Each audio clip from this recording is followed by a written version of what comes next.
कक्षा 11वीं के लिए आज की इस क्लास में भूगोल का एक पेपर हम कंप्लीट करेंगे। तो कम समय लूँगी और पूरे प्रश्नों को अच्छे से बताऊँगी आपको। तो जैसे ही मैं टिक करूँ आप जल्दी से स्क्रीनशॉट लेना इन प्रश्नों का।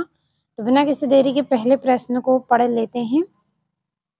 तो ये आपका पहला प्रश्न है, सही विकल्प चुनकर लिखिए। तो निम्नलिखित में से किस विद्वान ने भूगोल शब्द का प्रयोग किया? इसका आंसर आएगा इरेटोस्थनीज। दूसरा आएगा आपका, एक बार फिर से लगा देती हूँ यहाँ पे इसका आंसर ये वाला। दूसरा है, निम्नलिखित में किस लक्षण को भौतिक लक्षण कहा जा सकता है? तो मैदान को। जल्दी से स्क्रीनशॉट ले, इसके बाद हम अगले प्रश्न को पढ़ेंगे।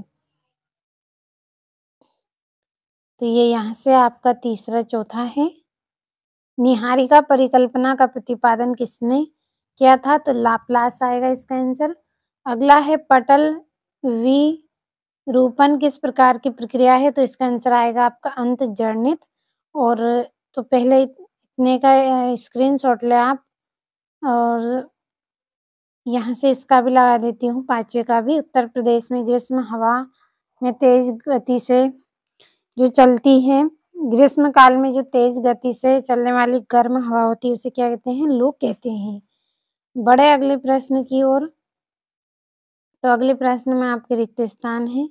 पहला रिक्त स्थान है, पृथ्वी सूर्य से कितनी किलोमीटर दूर है? 15 करोड़।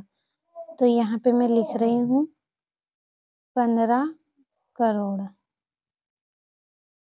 अगला है आपका, अंडमान निकोबार द्वीप समूह की राजधानी है। तो इसका आंसर आएगा आपका पोर्ट ब्लेयर। तो यहाँ पे लिख रही हूँ मैं पोर्ट ब्लेयर। नोट कर ले अगर आपको लिखा हुआ कम समझ में आ रहा हो तो जो मैं बोल रही हूँ वो नोट करे कॉपी में। तीसरे का आंसर रहेगा आपका मृदा। चौथा है, भारत में भ्रशम डेडेस पठार पाए जाते हैं। तो दक्कन आएगा इसका, तो यहीं पे लिख लेते हैं दक्कन। पांचवा, प्लाया झीलें डेडेस में पाई जाती हैं? तो रेगिस्तान में पाई जाती हैं, रेगिस्तान में। अगला है, भारत के मध्य से डेडेस अक्षांश रेखा गुजरती है। तो कौन सी रेखा गुजरती है? कर्क रेखा। ले स्क्रीनशॉट। इसके बाद आपकी जोड़ियां हैं तो जोड़ियों को भी हम पढ़ेंगे। लिया होगा स्क्रीनशॉट आपने। बढ़ते हैं अगले प्रश्न की ओर। तो ये यहाँ पे आपकी जोड़ियां हैं। तो पहली जोड़ी है आपकी, पृथ्वी की त्रिज्या। तो इसका आंसर आएगा आपका पृथ्वी की त्रिज्या 6370, ये वाली। दूसरा है, मेटल की गहराई। तो इसका आएगा आपका ये 2900 किलोमीटर, दूसरी। अगला है सिस्मोग्राफ। तो इसका आएगा आपका भूकंपी तरंगों का आकलन, तीसरी। चौथी है दक्कन ट्रैप। तो इसका आएगा आपका बेसाल्ट लावा प्रवाह। तो ये यहाँ से चौथी। पांचवा है सुनामी। तो इसका आएगा आपका महासागरी लहर, ये पांचवी। ले स्क्रीनशॉट। इसके बाद अगले प्रश्न को हम पढ़ेंगे।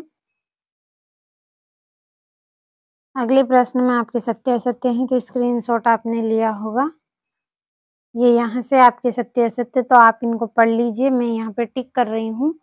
तो आपके जो 5 ऑप्शन है, 5 ही आपके इसमें सही हैं। तो यहाँ पे निशान लगा रही हूँ मैं, आप पढ़ लेना सारे प्रश्नों को और अच्छे से कंप्लीट कर लेना। समय बचाना है केवल इसीलिए। अब बढ़ते हैं हमारे 5वें प्रश्न की ओर। तो ये आपका 5वां प्रश्न, एक वाक्य में उत्तर। तो पहला है, हॉर्न या ग्रीसिंग किस अपर्दन के कारक द्वारा बनाए जाते हैं? डाल के निरंतर अपर्दन के कारण। तो यहाँ पे लिखेंगे डाल के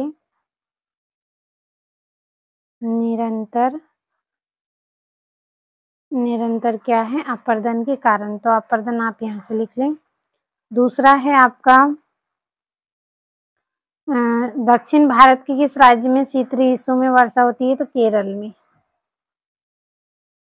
अगला है आपका, हीराकुंड बांध किस नदी पर बना है? महानदी पर,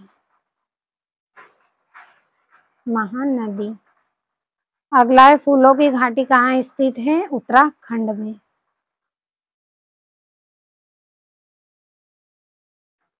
उत्तराखंड आप यहाँ से नोट कर ले। इसके बाद आपका जो पांचवा है, पांचवे का आंसर रहेगा आपका गोवा। तो यहाँ पे आपको लिख लेना है गोवा। और ये भारतीय मानक समय ग्रीनविच माध्य समय में कितना होता है? 5.5 घंटे। नोट करें जल्दी से। अब अगले प्रश्न की ओर हमें बढ़ना है, तो स्क्रीनशॉट आप लें। अब बढ़ते हैं हमारे अगले प्रश्न की ओर। तो ये यहाँ पे आपके दो नंबर के क्वेश्चन है। तो ये यहाँ से आपका छठा प्रश्न है, 7वां 8वां है। जल्दी जल्दी स्क्रीनशॉट लेना है आपको। और ये यहाँ से आपका 9वां है, 10वां 11वां प्रश्न। दृष्टि छाया प्रदेश किसे कहते हैं? तो यहाँ पे मैं आपको पढ़ के कम बता रही हूँ, सिर्फ इसलिए कि आपका समय बचे, कम समय में आप अच्छे से इन प्रश्नों को कंप्लीट कर लें, केवल इसीलिए। तो आप यहाँ से स्क्रीनशॉट लेते चलें। 3-3 4 नंबर के प्रश्न हैं, इम्पोर्टेंट हैं। ये यहाँ से भी आपको कंप्लीट करना है इसको। और ये यहाँ से भी स्क्रीनशॉट ले और अच्छे से कंप्लीट